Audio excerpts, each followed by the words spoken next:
The new ES is in its 8th generation, and the hybrid has been super rare ever since Lexus changed the production over to Japan. But luckily, in today's video, I have the new ES 350h all-wheel drive here in the showroom, and as luck would have it, I spent the entire day with Lexus Canada doing training on this exact vehicle. So to celebrate that, we're gonna do a deep dive using my trusty POV camera here and go over some very fine details and every button from start to finish in this new ES. I'm Justin Mason from Performance Lexus in St. Catharines.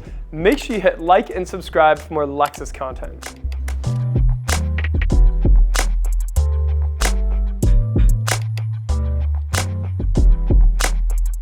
Okay, so in the 8th generation ES, there are so many changes that I didn't even know about until today's training. So I'm gonna sprinkle those in kind of as I do a little bit of a tour. Let's talk about this front end just a tad bit, if I might. Starting with the Lexus emblem is the flush, kind of skinnier, new, what do they call it? The Lexus emblem 2.0. Fun fact, I do have a belt that matches that, courtesy of some of my friends at Lexus. I haven't worn it in a video yet, but it's coming soon. And another interesting thing, since I haven't been around many of the hybrid ESs, we're actually getting a ratio of like 5:1 of the full plugins. Interesting fact, this was the first ES to be designed as a full plug-in, like a full EV car. And the fact that it comes in hybrid is just kind of a bonus.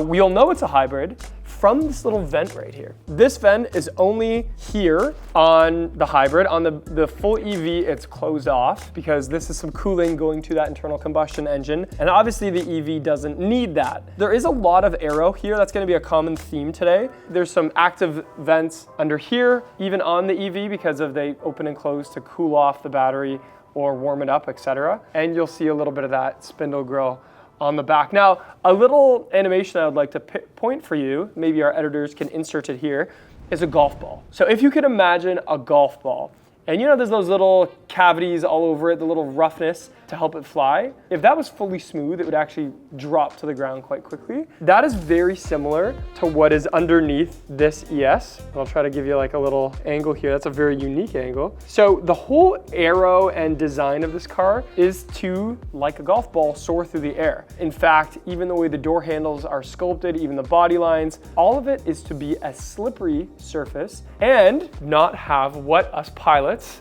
had to do a subtle flex there, called parasitic drag. So parasitic drag is essentially the opposite of something being slippery and aerodynamic. It's like the added up friction of not being aerodynamic and what it does to the vehicle. So this one has something like 0.28 drag coefficient, which just like a golf ball, means it soars through the air a little bit. Now in aviation, it's very obvious why we would want to talk about things like parasitic drag, because of that is all the airplane is doing. On a car, for some reason, we don't talk about it enough because I guess there is friction, there's moving pieces, there is other elements. Maybe we're not at like a high speed all the time. But I think in the world of EVs, especially, and also hybrids, to an EV, it means range. In fact, even 0.2, someone's gonna fact check me, an engineer, an aerospace engineer is gonna fact check me. Even something like a full point in coefficient of drag can lead to like, I think 75 extra kilometers or something like that. So it does really add up. And you'll see that in the design language here a lot. One of the things you can't really see with this color is this nice body line here. I noticed it in the new blue color. It stands out a lot more. It looks very Lotus-esque. If you see the new Amira, you'll see some similar body lines there. That is the only thing that this car really can be compared to a Lotus with, is that body line. The headlights, kind of cool. We have a new little design here for the daytime runners. So you can see that flash and then the daytime running light. There is a new secret code handshake that we're doing here at Lexus, and it looks like this. Courtesy of Mr. Bernier for coining that, and that's what that new mark looks like. And it's really sleek, big fan of it, and it looks great. Underneath that daytime running light and signal is this headlight, and the headlights are super cool too because we already know the adaptive high beam system. Imagine your old high beam system when a car was coming on towards you, the headlights would just shut off. Now, instead of just shutting off, it would just like shut off wherever the car was, like the two lights there. So like, let's say there was like 6 elements total, maybe it would shut off 2 and then keep everything else lit. If you get the package, I think I have to look which package it is, if it's ES500 or ES350H, where you have the HD headlights, patent pending HD headlights, you get over 6,000 LEDs in there. So because of that, instead of just shutting off 2, and having 4 still running, you're shutting off, the exact ones that are pointing at the object, and you can still light all around it. In fact, it's so good, so I've been told, that if there's a pedestrian, it'll actually light up the body of the pedestrian, but not the face and the eyes. Like, that's how accurate it is. And all this is part of the new ES and what they're trying to do with the ES. I want to show you under the hood. So this is a very familiar setup with the 4-cylinder engine and the hybrid components. Now in an all-wheel drive Platinum, there's some platform, there's some motors in the rear and stuff like that too. But under here, we have a new, I'm not going to say all new engine, but I'm going to say a new combination with some latest hybrid technology. In fact, it's designed so that even versus the last hybrid ES350H or 300H, I guess, you're not revving as high. So the power band and the electronic motor are keeping the RPMs lower, which means less vibrations, obviously less fuel consumption, and just an overall better driving experience. Because let's be honest, the ES, if you ask all the ES owners from the past, the thing they love the most about it is how smooth it is. Stuff like this makes it smoother. So here's just a little look at what all that gadgetry looks like. Pretty standard, straightforward stuff. You see that big electric stack right there, and the orange obviously is those high voltage cables going to the rear. Another interesting fact, and this is only the real fans are gonna know what I'm talking about. Let me know in the comments below if you know what this is right here. That little canister, you might recognize it from the LC500 because that's where it used to be. That is an explosive charge with one use and one use only, and that is if you were to hit a pedestrian. I almost said a when, hopefully not when, hopefully never.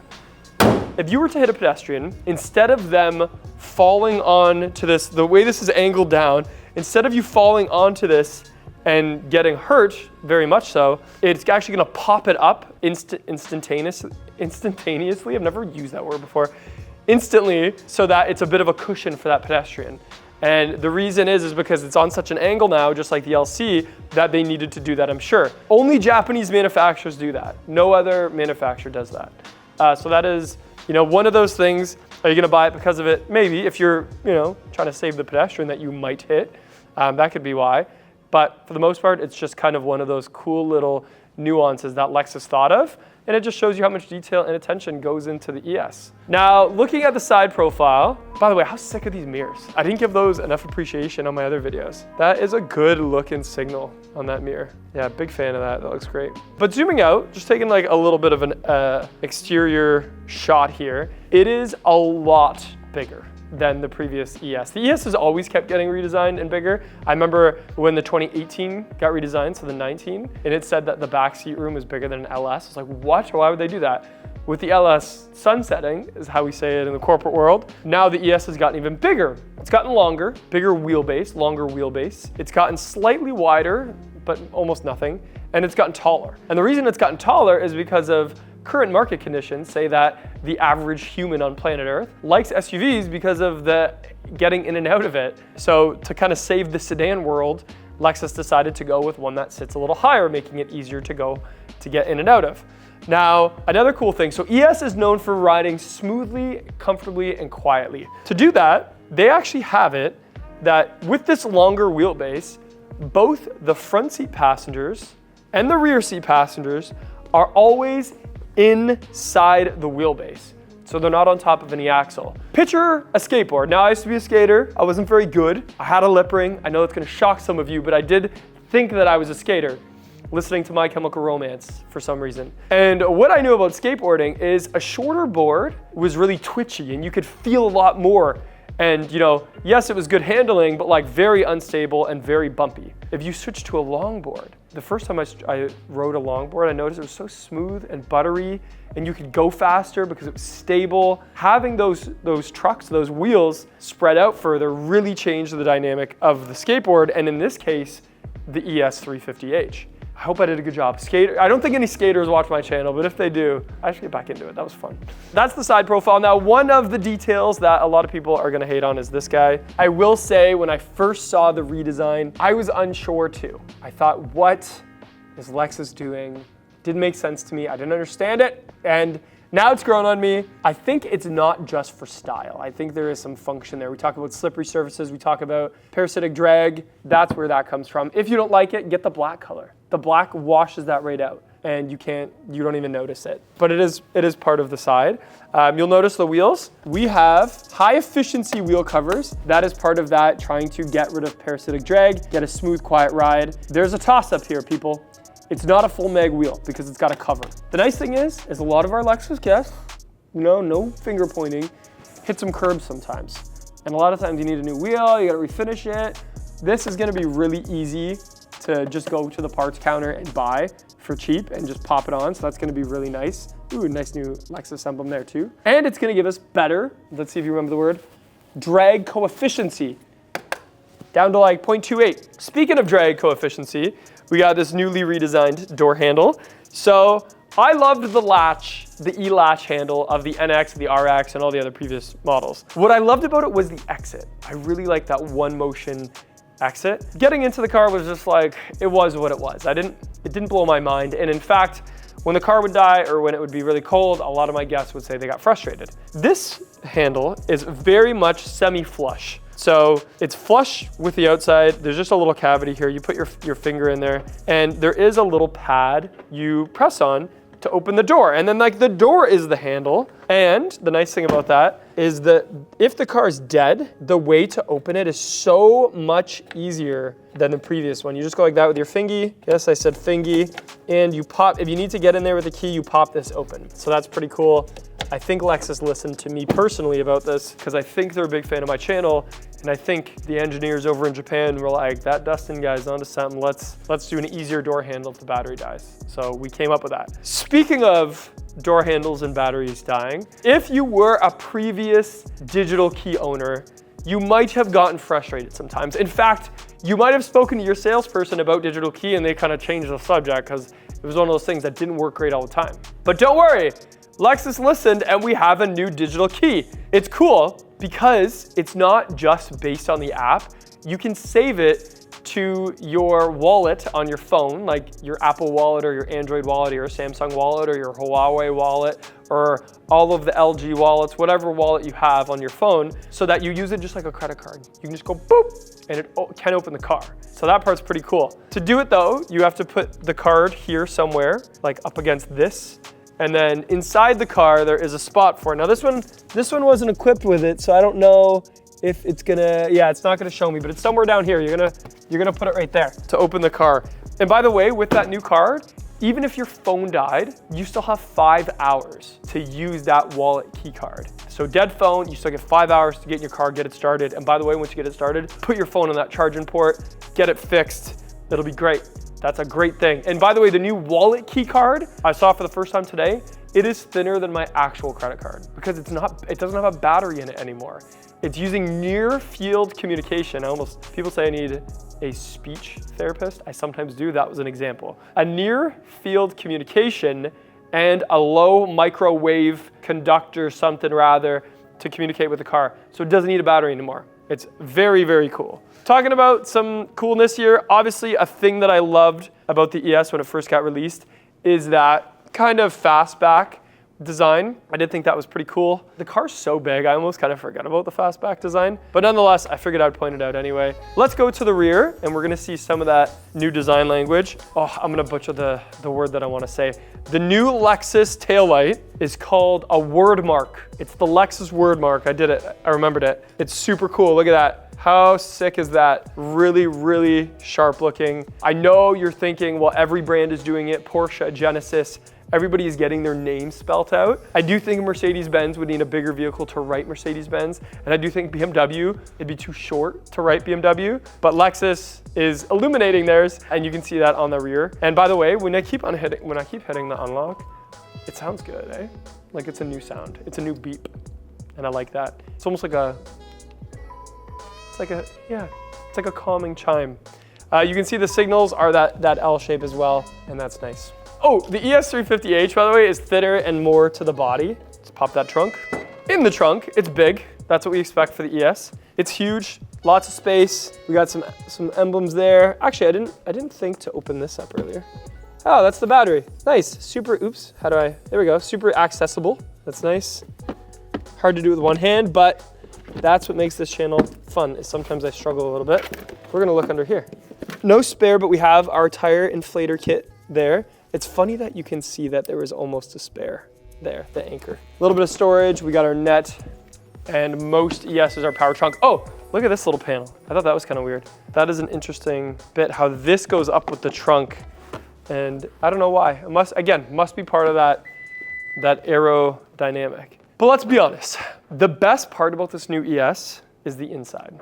So let me show you around the inside. Okay, so opening it up, we already have some things to talk about. One is, look at that, the new font of Lexus is just so sharp. The bigger deal here is the split construction seats. So you will notice when you look at the seats, they are set up differently than any other seat that we've had, mainly because of the top and the bottom are very much separate in the sense of split construction is what they call it. What it is leather, whether it's real or fake, is usually stretched over the construction of the seat. And that kind of creates a tense or friction, I don't know what you call it, surface area. This way, it makes it so we split up that tension between two panels. The whole point of the seat is to be able to sink into, and they did a really good job with that. Another thing that I noticed, and I only noticed it when I was getting in, is this. Look at the Lexus emblem, it's different. It's got, yeah, it's just, I don't know, I just think it's different. Let's talk about the inside though. And there's a lot to go over, so I'm sure I'm gonna miss a few things. The first thing you're gonna notice, we're gonna start from left to right, because that's gonna be better. So on the left, we have this sort of cross-hatching design. Now this one's a base model, kind of. It's like a mid-package. The new owner, let's call him Bill, great guy, buys a lot of Lexuses. He's almost an uncle to me now. He would probably not appreciate me calling it a base model, so it's like a mid-package, let's say. Now, the whole point of this design here, you can see it kind of meets in the middle, and I'm gonna show some ambient lighting in a bit, and that'll give you a better idea. And it's supposed to be very similar to a Zen garden. And in Japanese culture, when you have a Zen garden, you rake the sand. And this is those rake marks. In fact, this whole interior has a very natural and peaceful theme. One of them being Zen gardens. So you can see that there. Door panel, door handle, all that stuff is very, very straightforward. We got our electric door, just open it up like that, super easy. As we move here, we have our flush mounted yet haptic buttons. I hope you can really appreciate these like I do. So when I go like this, I don't feel anything, but when I press them, you get that feedback like you're pressing a button because you are. And I think that that was a really innovative thing because we got rid of a lot of buttons, but sometimes we need buttons. And Lexus did a great job with that. We have this beautiful material all around that gauge cluster, which is barely even a gauge cluster. Oh, here's a cool thing that you probably didn't think about. Lexus and Toyota have not changed or invested in anything regarding their stocks on the side of the steering column. Until now. These are different. They feel different, they look different. They even have some metal texture at the end of them. Super, super cool. I do think that's great. On the steering wheel, we have a new steering wheel, as I mentioned. This is how the steering wheels are gonna look with Lexus from now on. It's always gonna be like this. Let's trust the horn. Horn sounds the same, but it's got that Lexus word mark, as we mentioned. Now, this one does not have heads-up display, but we can still see everything we're doing on the screen. And this is kind of, I like this better than like the total Smart Touch one where you still get some of that customization. We can move things around. We can move things around on this gauge cluster. For the first time, we can have our navigation on that screen, which is amazing. That's a big deal, people. We really like that. Also, this is kind of cool. So how it works, volume up, down when your finger is here, even though the whole switch is moving, if my finger was over here, it would be next and back. So it kind of knows where you're touching, and that is a big deal. We also have paddles. Now on the EV, that is how you change the intensity of regenerative braking. So if I wanted it full so that when I let go of the gas, it just like starts braking and recharging the regenerativeness. But if I hit the right one a bunch of times, that can adjust it so it's like more like a normal car. In this one, it has the simulated shifts as well, because this one actually does have an internal combustion engine. We have our cruise controls over to the right. Again, we can do a couple different types of them. There's different modes. We have our driver monitor system here. Oh, that's kind of cool. In the camera, it shows that it's actually watching me right now. In this new system I'll show you, you can actually turn that off for the first time. So that's kind of sharp. And that's all I wanted to show now. I could do a whole video on that multimedia display, sorry, that gauge cluster. I'm not going to, even though I want to. I don't want to talk about it too much right now is what I'm saying. Let's move over a little bit here. I'll stop talking about screens for a second. Let's talk about this little area. So we have our parking brake, and you can do brake hold. We can override it and go full EV. Now, if you haven't seen my videos before, I let the car do the thinking when it comes to hybrids. But if you wanted to override it and put it in EV, you're more than welcome. You can also turn traction control off. This new shifter, very, very much like a Porsche 911. You just go like that. It even has the texture there. And the point of that is to give you some, again, some feedback as to when you're putting it in gear. Tazuna concept is the rider and the horse for horseback archers in Japanese culture. The point of the ES is to be one with the car. It is also the Zen garden and the very peaceful cabin, but we also want to be connected to the car, and those little things are like that. Our little power button is right here. It's tiny and it's there. We have our wireless charger and also just a phone platform, 2 USB-Cs. Oh, this is kind of cool, watch. Bam. Talk about calming interior when you can tuck away your cup holders when you're not using them. Oh, it's so good, like look at that, beautiful. It's very beautiful. We can open the center console from both sides. Here's something I learned today. When it used to be, when your key battery died, you would normally take the key and hold it up to the start button and press start and the car would start. Did you know on the new ES it's not there that you hold it up? It's actually in here. You will see there's a little, right there, a little wireless mark. So when you take your key, if it's dead, you hold it in here on this wireless mark that you can see, and then you press the button. That is different than any other Lexus ever made. So it's important you know that if you're gonna buy one of these, because it is different and I only learned it today. Okay, let's talk about screen again. So up here we have, again, more haptic. So we have our climate control up and down. We have front defrost and rear defrost. And then volume knob, love this. It's the same as the new IS. I'm a big fan. I'm gonna set this up later because Uncle Bill is gonna do it for himself. But this system, this new Lexus system, Arene, I think is what it's been dubbed, is so good. They took all the things that were holding back Lexus interface, which by the way wasn't a lot, it was already pretty good, and it got better. So let's talk about it. One big thing is when you're in this main screen, top right corner is the shortcut to all the things you might need. You can go guest mode, you can do pair your phone, you can do roadside assistance, all of these proactive drive assists, parking assist sensor, all of your quick driving assist features. It even brings you here. You can do these on the fly while driving. We can go into night mode. We can go into day mode. Maybe that'll be easier for you guys to see. We can go into CarPlay. We can go into, by the way, the ES has a built-in dash camera. You could hit record real quick. It's called Drive Record. You can do all that from this while driving. The point of this system was that so that you didn't have to go into too many layers while driving. And they did a really good job of that. Also, the voice commands work really good. If you just say, hey Lexus, change ambient lighting to blue. That function is currently not available. So it's kind of crazy. It says it's not available, but it did it anyway. Love that for us. So we have all of those. We have the drive record system, as I was starting to mention. Really cool. It's gonna save 90 minutes rolling into little clips, and then we could actually view them from in here. We can change it so that when there's an incident, you can change the sensitivity so that, let's say you got in an accident or something, it would like save the clip, and you can make it very high so that like even if you step on the gas too hard, it thinks it's an incident. You can manually overwrite, you can save them to USB, the USB goes in here, and all of those fun things. And guess what? It's all saved to just your driver profile so other people can't see it. We have Wi-Fi, we have sound and media. The sound system is amazing. You can make a bunch of your own presets. I thought that was pretty cool. And these are in the hertz. So like literally I can have like, I like bass, so I can put those up, put the mids down. It's a 6 channel, so we have 2 channels for low, 2 channels for mid, and 2 channels for highs. By channels, I mean speakers, I think. All of that stuff is pretty standard there. We got displays and camera. And by the way, if this had bird's eye view, the camera could save the whole bird's eye view too, which is great. I wanna go general from here, actually no, I'm lying. Vehicle, seat settings, door lock, security, power, tires, all that stuff. So if we go lights, we can go interior lights, and we could go like this, and then we can change color. You can do different dynamic colors, which is what I'm gonna do right now. We're gonna do revitalizing. I think that's cool. They're all very calming, spa-like, or you can do some fixed ones. Also, here's something new. When it comes to ambient lighting, we can choose events to have ambient lighting animations. So welcome and goodbye, safe, easy assist, drive mode. We can have all those change the whole ambient lighting. And by the way, again, this is like a mid package. The fully loaded has transparent bamboo that does the coolest immersive animations where like the car inside is kind of moving. It's like being in a wave in the ocean. Absolutely obsessed with it.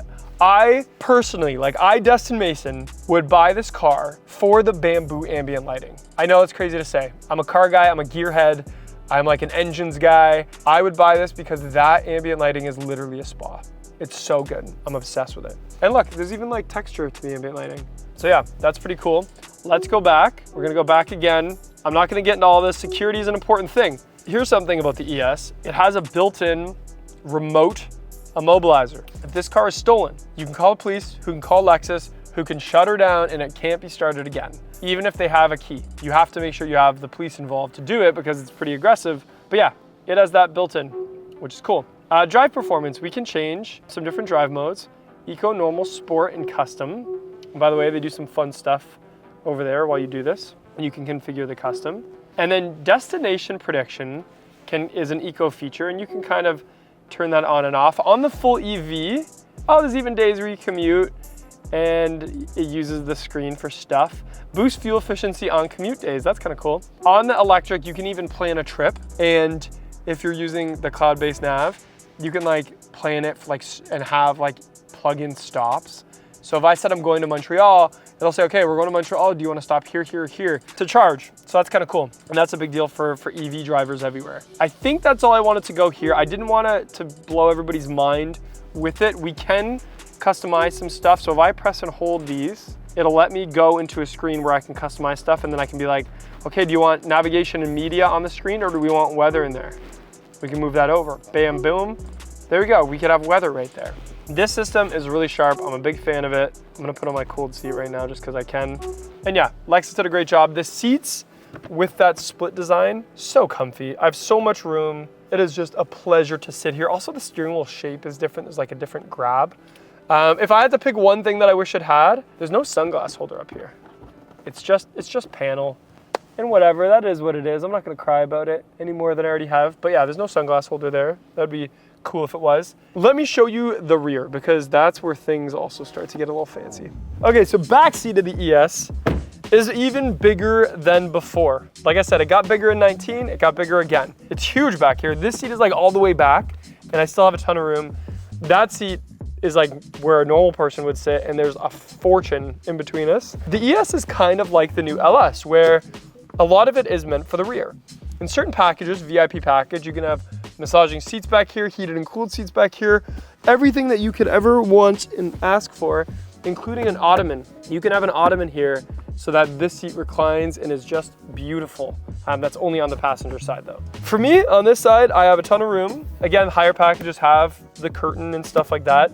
The ambient lighting back here continues. So this, and by the way, when the ambient lighting is on, with this leather, it's like it captures the ridges and has shades in the valleys, and it just creates this beautiful piece of artwork when you're driving it at nighttime. Also, the speaker does light up ambient lighting as well. That's something I wasn't able to really like showcase right now. We got some USB-Cs in there right in the center. We also have this giant center console. It's heavy. It's got cup holders, as you can see, some cup holders there. And it's got like a little shelf here. That is where the controls are on like those VIP sections. I got lots of headroom. This one doesn't have the panel roof, so I would have liked to show you guys that. There is a pass-through here. Overall, a ton of space for the rear passengers. Now, I would be remiss to not talk about the driving experience. I had the opportunity today to drive this on the track back to back next to some competitors. Also, I was able to drive the ES 500 next to some competitors. And what I could say is this: the new ES 350h has become the smoothest driving car in that segment. It always was good. It was always like right there with those flagship sedans, like the LS, the BMW 7 Series, the Mercedes S-Class, and now it has surpassed all of those for smoothness. I'm all about that peaceful cabin interior. In fact, at this stage of my life, I love to have a chaotic life. My hobbies are like driving fast cars, racing, airplanes, used to be motorcycles, not anymore. So when I get in my commuter car or my daily driver, I like that peacefulness. It's the time I get to myself, I get to relax and not feeling the road, having those seats with the split leather construction. It is just a beautiful experience. The ES 350h is the best of both worlds, where we still have some old tech, we still have range, we still have gas that we put in it, and we have that self-charging hybrid to make sure that gas lasts longer. However, if it fits your lifestyle, and only if it fits your lifestyle, going up to something like the ES 500 is super epic. If you can make an EV work in your life, and again, it's not for everybody, but if you're not driving, over 400 kilometers away, each way where you're going in a day, the ES 500 takes that experience and just amplifies it. Things like the direct 4 all-wheel drive system, things like, more horsepower, smoothness, because now you don't have an internal combustion engine at all. And it makes this ES modernized so that the demographics that this car can appeal to now range. Everything from that retired Niagara-on-the-Lake golfer all the way down to a working professional who loves a fast, smooth car. The ES checks all those boxes. And it's got some new colors too that really, really match that. But don't take it from me. Go to your nearest dealer, maybe it's Performance Lexus, and you can come say hi to me and try out the new ES. Yes, this year for 2026, there's not gonna be a ton of these on the road because we were only allocated like 5 for the year, and I'm so lucky that Uncle Bill let me do the review on this one. But next year and the year after, we're gonna see more of that production ramp up, and probably we're going to see more of these on the road. And it's very easy to see why. I'm Dustin Mason from Performance Lexus in St. Catharines. I hope you like this video. I did a bit more in-depth and education on the new ES and the ES 350h. Let me know in the comments below what you think and if there's any other videos that I should be working on. And I'll see you in the next one.